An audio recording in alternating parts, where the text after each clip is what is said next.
बिस्मिल्लाहिर्रहमानिर्रहीम अस्सलाम वालेकुम।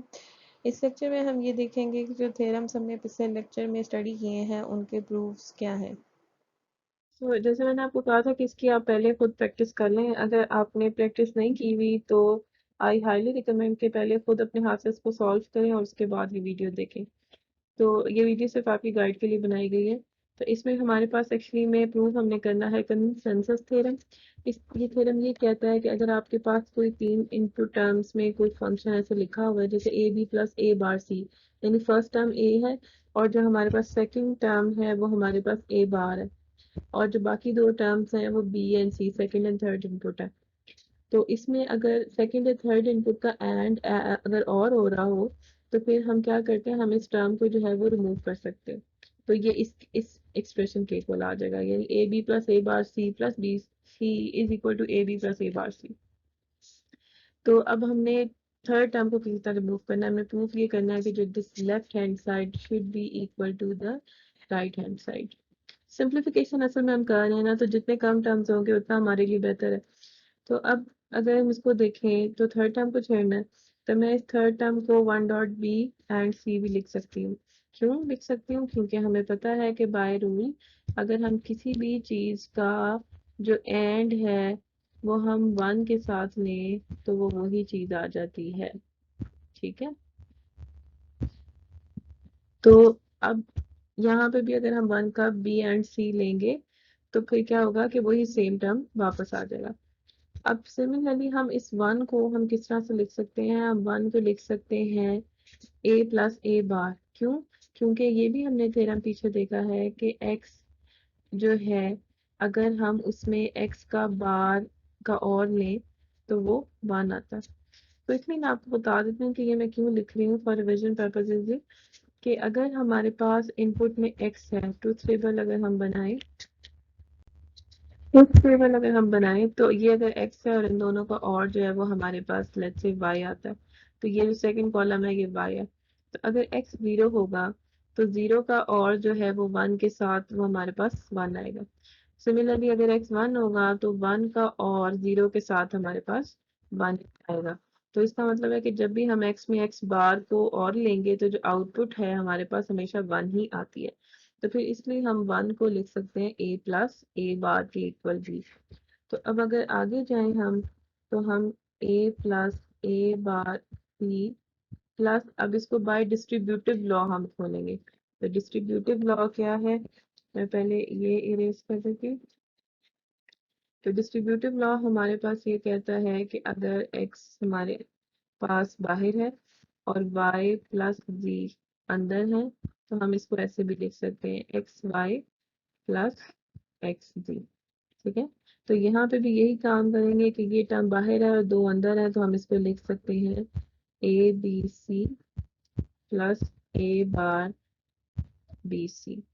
ठीक हो गया। तो ये लिखने के बाद अब हमें आगे क्या करना है वो देखते हैं। तो इसके बाद अब ये देख रहे हैं कि हम कॉमन कहीं से निकाल सकते हैं कि नहीं। तो असल में ए बी इसके साथ कॉमन है और जो ए सी इसके साथ, ए बार सी इसके साथ कॉमन निकल रहा है। अब कॉमन अगर निकल रहा है तो उसका मतलब थोड़ा सा हम इनको जो है वो करीब करीब लिख लेते हैं। तो ये हम करीब करीब किस रूल के तहत लिख सकते हैं? कम्यूटेटिव लॉ के तहत लिख सकते हैं। वो भी मैं मेंशन कर देती हूँ कि कम्यूटेटिव लॉ क्या होता है। एक मिनट पहले मैं ये आगे से मतलब आप लोग याद रखें कि मैं रूल्स ये लगा रही हूँ, ये जब भी आप सॉल्व करेंगे आपने आगे मेंशन करनी है। तो ए bar C plus A bar B सी, तो ये हमने किस तरह से लिखा है? ये कम्यूटेटिव लॉ की वजह से लिखा है। कम्यूटेटिव लॉ क्या कहता है कि अगर हम x में y को ऐड करें या y में हम x को मतलब सॉरी और लें तो ये बराबर है। तो मैं भी अगर चीजें थोड़ी सी आगे पीछे टर्म्स करके लिख दूंगी तो इनका और जो है इट इज इक्वलेंट। तो अब ये हमारे पास हो गया। अब हमने क्या करना है? अब हमने कॉमन लेना है। तो कॉमन किस तरह से? Bye distributive law. वही बात कि हम, बल्कि इससे पहले इनफैक्ट हमें एक और स्टेप देखना है, वो ये कि अगर हम ए बी है तो A B and one plus A B C plus A bar C and one plus A bar B C. मैं एंड के लिए बड़ा सर्कल इसलिए डाल रही हूँ क्योंकि जब मैं छोटा डालती हूँ तो वो इसको नॉइस समझ के जो है वो कंप्यूटर डिलीट कर देता है। तो ये जो छोटा सर्कल है आप इसको एंड ही समझे। अच्छा, अब ये मैंने वन के साथ कर लिया। अब ये किस रूल के तहत किया? ये सेम इसी रूल के तहत किया कि किसी टर्म को वन से एंड ले तो वो बराबर है। ये इसलिए किया क्योंकि अब मैंने ए बी कॉमन लेना है यहाँ से और ए बार सी कॉमन लेना है इन दो टर्म से। ठीक है, तो अगर अब हम ए बी यहाँ पे लिखेंगे और इधर मेरे पास आ जाएगा वन प्लस सी और यहाँ पे प्लस आ जाएगा ए बार सी हम कॉमन लेंगे। और मैं थोड़ी सी फिर जगह बना दूं।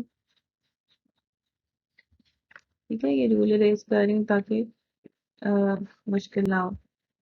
तो ये टर्म इसके आगे आ जाएगा। अब यहाँ पे ए बार सी हमने कॉमन लिया और हमारे पास आ गया वन प्लस, तो हमारे पास जो है वो या ए बार सी जब कॉमन लिया तो ए प्लस सी इधर आ गया। ए प्लस सॉरी यहाँ पे बी आ गया। तो अब हमने ये चीज देख ली।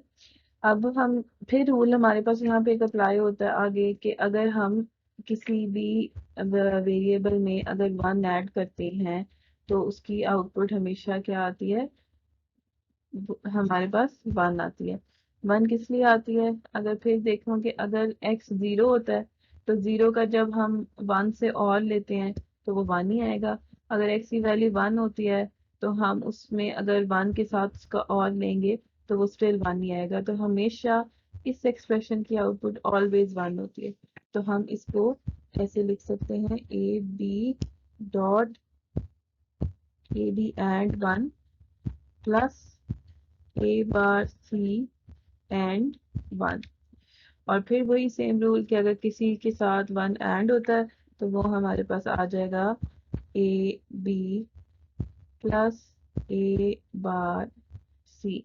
और ये जो है एक्सप्रेशन किसके इक्वल है? ये हमारी राइट हैंड साइड के इक्वल है। सो हेंस हमने कंसेंसस थ्योरम प्रूव कर लिया।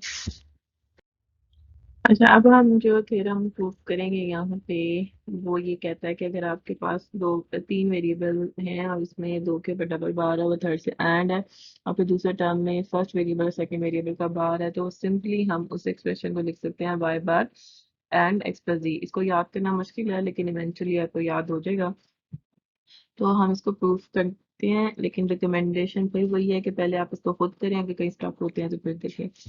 तो अब यहाँ पे मैं सिर्फ आपको रूल्स जो है वो बताती जाऊँगी कौन सा रूल जो है कोशिश करूँगी ये साइड पे ना लिख सके इतना वो पॉपुलेट ना हो जाए। तो अब इस एक्सप्रेशन को मैंने पहले खोलना है। तो हमारे पास x प्लस वाई बार है। तो अब हम इसको कैसे खोलें? तो इसके लिए हमारे पास डी मॉर्गन्स लॉ जो है will come to the rescue. तो ये कहता है कि अगर आपके पास दो वेरिएबल्स का बार इस तरह से ऊपर है तो आप इसको ऐसे भी लिख सकते हैं x बार एंड y बार। ठीक है, ये डी मॉर्गन्स लॉ है। तो मैं इसको क्या लिखूंगी फिर? मैं लिखूंगी x bar and y bar और and z plus x y bar as it is. तो अगर मैं इसको तरीके से लिख दूं वो ये बनेगा। ठीक है, अब यहाँ पे हमें नजर ये आ रहा है कि y जो बार है वो कॉमन निकल रहा है। तो फिर हम यहाँ पे फिर वही डिस्ट्रीब्यूटिव लॉ अप्लाई होता है। तो हम इसको ऐसे भी लिख सकते हैं y बार को हमने कॉमन ले लिया। और डिस्ट्रीब्यूटिव लॉ क्या है जो इधर अप्लाई हो रहा है? अब वो ये है कि अगर a बाहर है और b और c अंदर है तो हम इसको वैसे भी लिख सकते हैं। ठीक है, अच्छा अब इसके बाद यहाँ पे इस अंदर वाले टर्म को अब उसके साथ क्या करेंगे? अब यहाँ पे फिर एक लॉ हमारे पास मौजूद है जिसको डिस्ट्रीब्यूटिव लॉ ही बोलते हैं, रूल नंबर 15, जो ये कहता है कि अगर a प्लस बी है, इस तरह से बी a प्लस बी लिखा हुआ है तो हम इसको a plus B and a plus C भी लिख सकते हैं। ठीक है, तो हम इस पे यही अप्लाई कर देंगे। तो अगर यहाँ पे हमारे पास x बार a है, z b है, ये c है, तो हम कैसे लिखेंगे? x बार प्लस z और x बार प्लस एक्स। ठीक हो गया।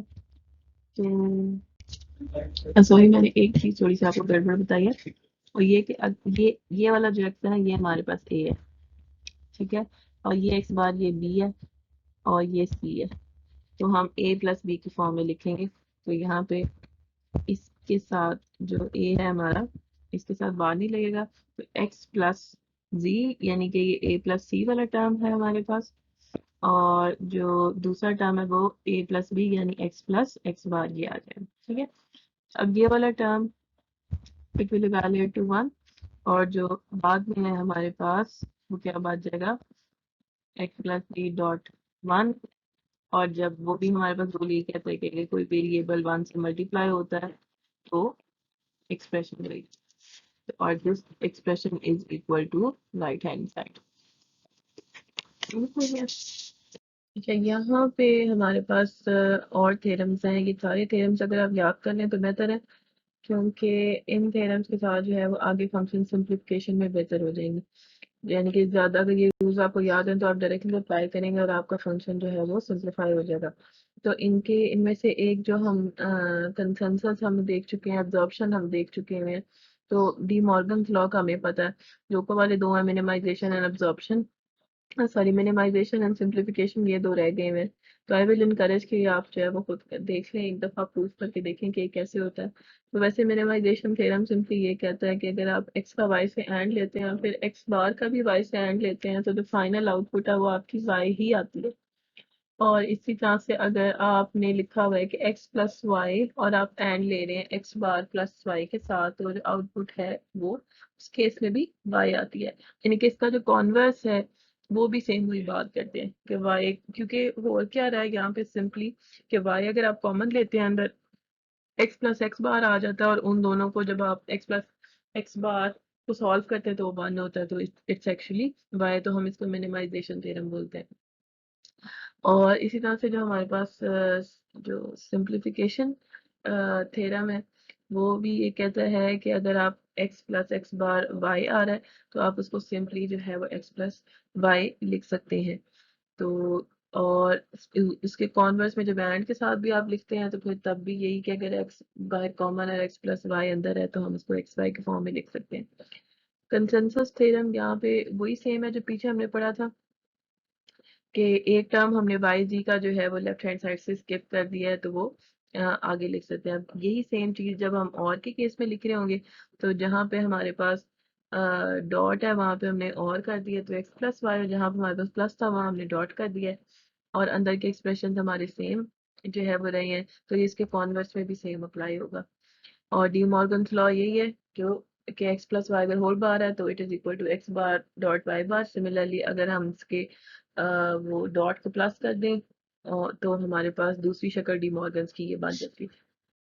अच्छा, ये जो फर्स्ट है प्रूफ, ये तो मैंने आपको पीछे बता दिया कि सिंपली हमने क्या करना है। क्विकली अगर मैं आपको बताऊं तो अगर आप इसमें x प्लस एक्स बार, और अगर आप इसमें से y को कॉमन ले लेते हैं तो ये जो टर्म है ये 1 पे वैल्यूएट होता है, क्योंकि ये 1 के इक्वल है तो ये सिंपली y आ जाएगा। ठीक है, इसी तरह से अगर मैं इसकी तरफ आऊँ दूसरे प्रूफ की तरफ, तो इसको पहले हमें ओपन करना पड़ेगा। तो ओपन करने के लिए हमारे पास ये आएगा X bar plus x Y plus x bar Y, Y commutative नाम इस तरह से भी लिख सकते हैं, और वाई वाई। ठीक हो गया। अब यहाँ पे आपने प्रूफ देखने के कौन से अप्लाई होते हैं। तो x का जब हम x बार से एंड लेंगे तो क्या होगा, ये क्योंकि नया है पहले नहीं आया तो इसको थोड़ा सा एक्सप्लेन कर देते हैं। एक हमारे पास इनपुट और एक हमारे पास एक्स एक्स बार, ये हमारी आउटपुट है। तो अगर x 0 होता है तो इसकी आउटपुट क्या होती है, 0 एंड विद 1, तो 0। ठीक है, इसी तरह से अगर x 1 होता है तो इसकी आउटपुट क्या आती है, 1 डॉट 0। तो एंड जो है इसका वो क्या है, 0। उसका मतलब है कि आप जो मर्जी कर लें इसकी आउटपुट क्या आती है, इसकी आउटपुट हमेशा 0 ही आती है। तो यहाँ पे हम 0 लिखते चल। तो अब इसी तरह से वहाँ आगे हम जाते हैं। आगे हम देखें तो ये जो expression X Y plus x bar Y, ये वही चीज़ है जो यहाँ पे मेंशन्ड है। ठीक है, और ये किसके इक्वल है हमें पता है, वाई के, तो हमने यहाँ पे वाई लिख दिया। और आगे हमारे पास क्या है, वाई वाई। अब अगर वाई वाई कोई एक्सप्रेशन है तो वो किसके इक्वल है, तो देख लेते हैं कि अगर एक साइड पे हमारे पास x हो और दूसरी साइड पे x हो, तो अगर x 0 है तो 0 का 0 से एंड क्या आता है, 0। और अगर x 1 है तो 1 का 1 से एंड क्या आता है, हमारे पास वो 1 नहीं होता। इसका मतलब है कि ये चीज सेम है x के बराबर। तो हम यहाँ पे क्या लिख सकते हैं, हम y y यहाँ पे y भी लिख सकते हैं। अब अगर y प्लस वाई की बात हो तो फिर क्या है, तो इसको भी आप देखें, इसको ये देखें कि अगर एक साइड पे x है और दूसरी साइड पे आपसे कहा गया है कि x प्लस एक्स की वैल्यू बताओ, यानी x और x की। तो अगर 0 है तो 0 में 0 का और करेंगे तो क्या होगा, 0। और अगर x 1 है तो उसमें 1 का और करेंगे तो क्या आएगा, 1। तो इट मीन्स कि अगर y में हम y को ऐड करें तो ये भी y ही आएगा। तो हमारे पास क्या चीज़ आ गई, 0 प्लस वाई। अब फिर वही बात कि अगर हमारे पास x है तो अगर x में हम के साथ हम 0 का और लें तो आउटपुट क्या आनी चाहिए, x अगर 0 है तो फिर 0 में 0 के साथ और लेंगे तो 0, और x अगर 1 है तो 1 का 0 से अगर हम और लेंगे तो फिर 1 ही है। तो इसका मतलब ये है कि अगर हम 0 में y को भी ऐड कर देते हैं तो जो आउटपुट है वो हमारे पास y ही रहेगी। तो हेंस प्रूव्ड कि अगर इस तरह से एक्सप्रेशन लिखा हुआ हो तो आंसर जो है वो y आता है। अच्छा, डी मॉर्गन्स लॉ को हम थोड़ा सा डिफरेंट तरीके से प्रूफ करेंगे। उसकी वजह यह है कि हमें ये नहीं पता कि इस एक्सप्रेशन को हमने कैसे खोलना है, और अगर हम इसको प्रूफ कर देते हैं तो फिर ये जो दूसरा थ्योरम है ये बाय डुअलिटी वैसे ही प्रूव हो जाता है। तो अब इसको खोलने का तरीका जब हमें नहीं पता तो फिर हमें क्या करना पड़ेगा, हमें करना ये पड़ेगा कि हम अज्यूम कर लेते हैं कि जो हमारा a है वो बराबर है x प्लस वाई के, ठीक है।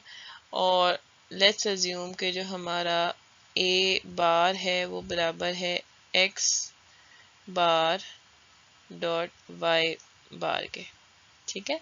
ये हमने क्यों अज्यूम किया है, इसलिए कि हमने एक्चुअली में प्रूफ यही करना है कि जब हम इसका बार लेंगे जो कि ये बनेगा x प्लस वाई बार, तो ये एक्चुअली में बाय थ्योरम इसके बराबर होना चाहिए। हम यही चाहते हैं ना, तो इसलिए हमने जूम कर लिया के को हम ये रख लेते हैं और ए बार को ये रख लेते हैं। तो इवेंचुअली हम अगर जब इस एक्सप्रेशन का बार लेंगे तो फिर जो भी हमारे पास आएगा वो ये आना चाहिए। तो अब ये जब करना है हमने, तो इसके लिए हम डायरेक्टली तो नहीं कर सकते, क्योंकि वही बात है कि जब मैं इसका बार लूँगी तो इसका बार को ओपन करने का तरीका मुझे नहीं पता। तो हम इसके दूसरे तरीके से इस तरह से चल सकते हैं कि बजाय हम इसको खोलें, हम जो हमारे थ्योरम्स हैं अगर वो थ्योरम्स इसके ऊपर प्रॉपर्ली अप्लाई हो जाते हैं तो उनके आंसर्स वही आते हैं जो बाय थ्योरम होने चाहिए। तो इसका मतलब है कि ये बिल्कुल ठीक है। जैसे फॉर एग्जांपल अगर हम ये देखें कि अगर हम ए में ए बार को जब ऐड करते हैं तो 1 आता है, ये बात हमें पता है। इसी तरह से अगर हम ए का ए बार से अगर हम एंड लें तो 0 आता है। तो अगर तो यही सेम काम हमारे इन एक्सप्रेशंस के ऊपर भी वैलिडेट हो जाता है तो समझ लें कि जी ये प्रूफ्स अगर दोनों अप्लाई हो रहे हैं उनके ऊपर, तो उसका मतलब है कि ये स्टेटमेंट बिल्कुल ठीक है जो लिखी हुई है। ठीक है, बात समझ आ गई आप लोगों को। तो अब हम इसको देखते हैं कि पहले तो ये प्रूफ करते हैं कि a plus A bar equal to 1 आता है कि नहीं आता।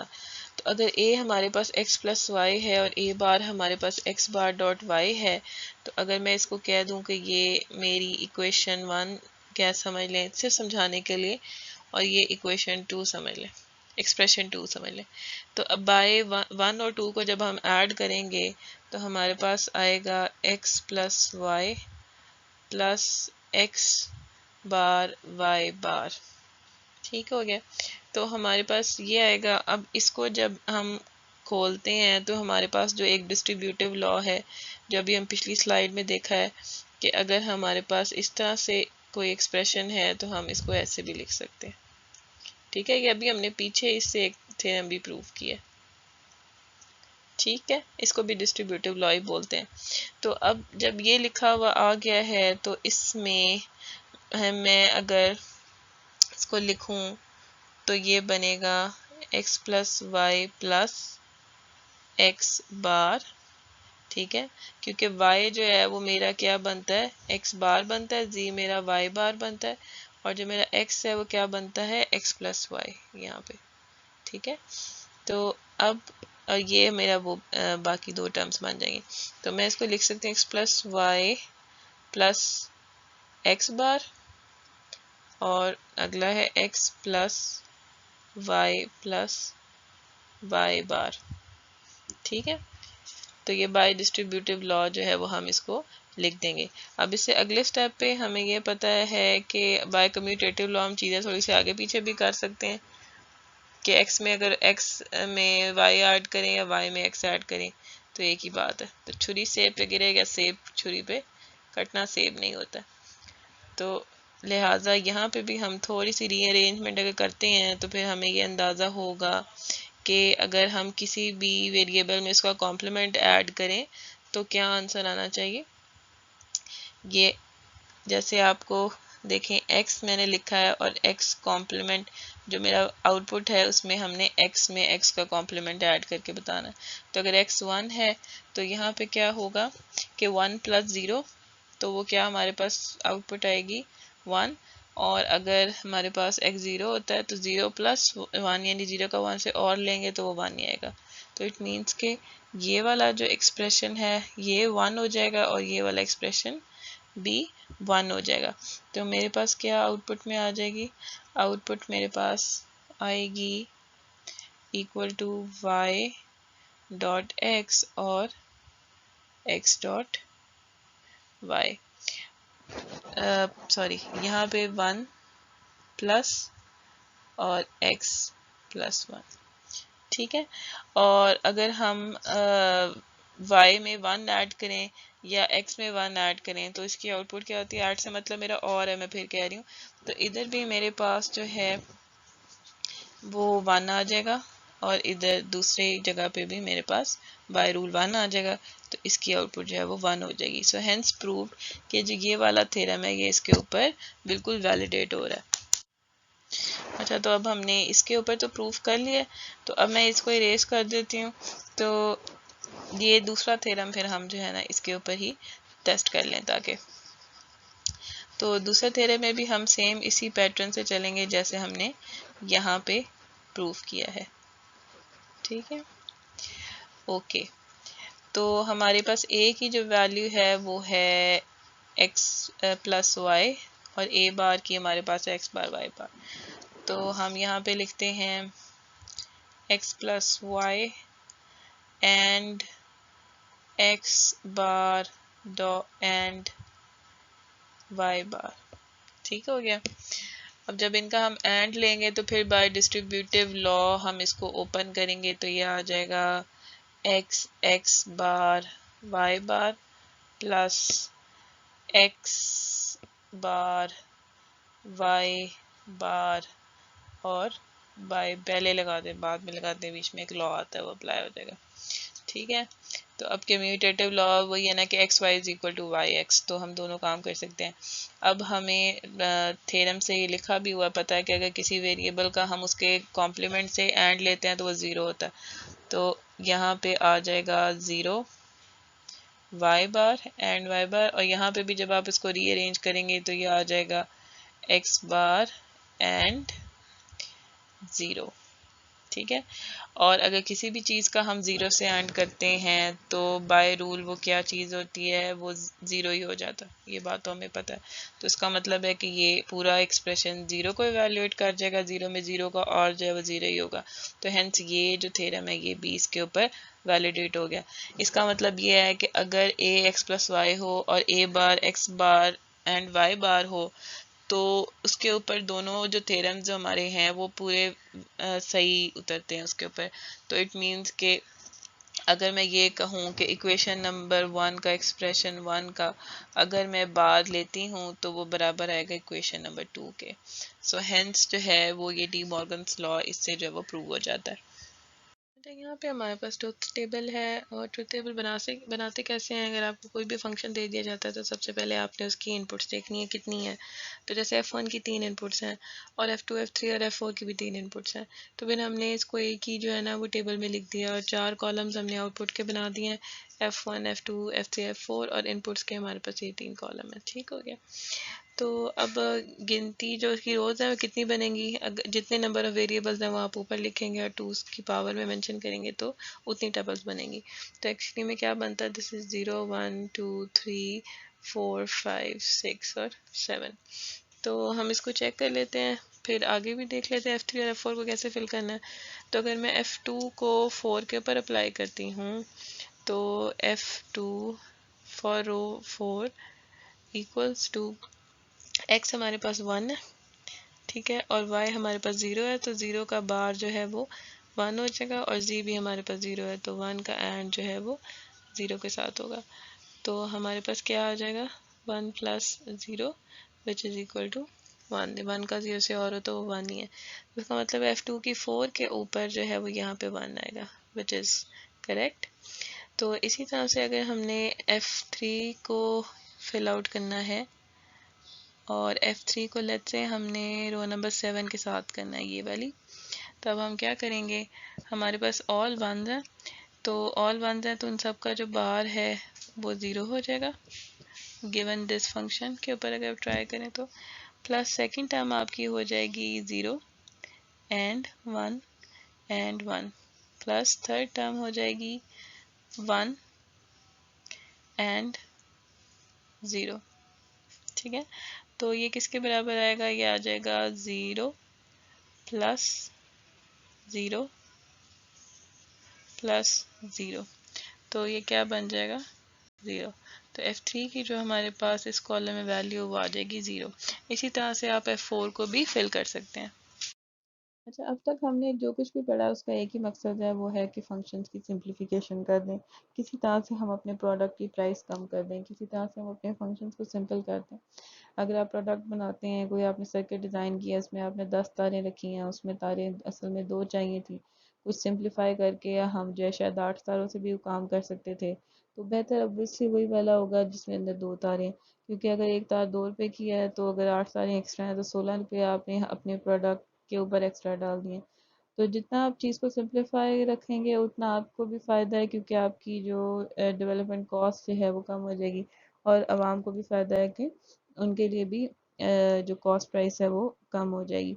अब यहाँ पे भी जो एग्जांपल में, अब जैसे इनिशियली अगर आप देखें तो ये स्टार्ट कहाँ से होता है फंक्शन, ये फंक्शन स्टार्ट हो रहा है इस टाइम पे इस पॉइंट से, जहाँ पे हमारे पास 4 इनपुट्स आ रही हैं और टर्म्स हमारे पास 5 हैं। और अब जब इन 5 टर्म से हम सिंप्लीफिकेशन शुरू करते हैं तो एंड पे हमारे पास यहाँ तक सिर्फ 5 लिटरल्स तक स्टोरी रह जाती है। और 5 लिटरल्स ये जो सिंपल फंक्शन है ये ज़्यादा इजी है बनस्पत ये कि जहाँ से हम स्टार्ट किए थे। अब शुरू कैसे हो सकता है, हुआ ये है कि हमने सबसे पहले ए बी और इसको पेयर अप कर दिया, जहाँ से चीज़ कॉमन निकल सकती है कि नहीं, और हमने इसको कॉमन करके इधर लिख दिया। अब जब हम कॉमन करते हैं तो इससे क्या है कि इन दोनों को हम बाय ऑब्जर्प्शन थ्योरम, जो कि कहता है कि x plus x y is equal to x, ये जो पीछे हमने थ्योरम पढ़ा है, हम इसको इस तरह से जब पेयर अप कर सकते हैं तो पेयर अप करने के बाद हम इवेंचुअली इससे ए बी तक जा सकते हैं। ठीक है, सिमिलरली अब क्या किया हमने, आगे आगे हमने ये किया कि ए बार सी डी और ए बार सी डी बार को हमने पेयर अप कर दिया, इसको और इसको यहाँ पे हमने कलेक्टिवली पेयर अप कर दिया। अब जब इसमें से ए बार सी को कॉमन लिया, अंदर डी प्लस डी बार आया, डी प्लस डी बार जो है वो 1 के बराबर है, तो यहाँ पे इवेंचुअली ये जो टर्म है ये हमारे पास यहाँ तक आ जाती है। ठीक है, फिर हमारे पास ये जो चौथा टर्म है इसके साथ कोई पेयर अभी हमें मिला नहीं है, तो हमने इसको एज इट इज़ यहाँ पे उतार दे गए हैं। अब जब उतारने के बाद हम यहाँ तक पहुँचे हैं इसको, तो इधर से अब इन तीनों टर्म्स में से फिर हम देखेंगे कुछ कॉमन तो नहीं निकल रहा, तो हमारे पास जो है वो अब b जो है वो कॉमन आ रहा है। ठीक है, और इस b को हमने कॉमन लिया किससे, a b में से और a बार b d में से, तो अंदर हमारे पास a plus a bar d आ गया। और अब यहाँ पे क्या हुआ है, ए बार और सी वाला जो टर्म है वो एज इट इज यहाँ पे साथ आ गया। तो अब अगर हम इसको देखें आगे, अब यहाँ पे जो मेंशन है जैसे कि ए प्लस ए बार डी, अब इधर से हम फिर आगे कहाँ गए हैं, हम यहाँ से इधर नीचे ए प्लस डी पे चले गए हैं। और ये भी हमारे पास हमारा थ्योरम है जो ये कहता है कि अगर आपके पास कोई चीज़ इस शक्ल में हो, यानी A plus A plus A bar B, तो हम इसको ऐसे लिख सकते हैं which is A plus B. तो इस तरह से आप इवेंचुअली 5 लिटरल्स पे आ जाते हैं। अच्छा, अब हमें हमारे पास ये भी है कि अगर आपको किसी फंक्शन का कॉम्प्लीमेंट निकालना हो तो फिर आप किस तरह से निकालेंगे। तो उसके लिए डी मॉर्गन्स लॉ को हम यूज़ करेंगे। तो पहला स्टेप क्या होगा कि जहाँ पे एंड है उधर हम और कर देंगे, और हर जो कांस्टेंट वैल्यू है लिटरल है उसका हम कॉम्प्लीमेंट ले लेंगे। जैसे अगर ज़ीरो है तो वन है, वन है तो ज़ीरो है, और अगर लिटरल है तो उसका कॉम्प्लीमेंट हो जाएगा।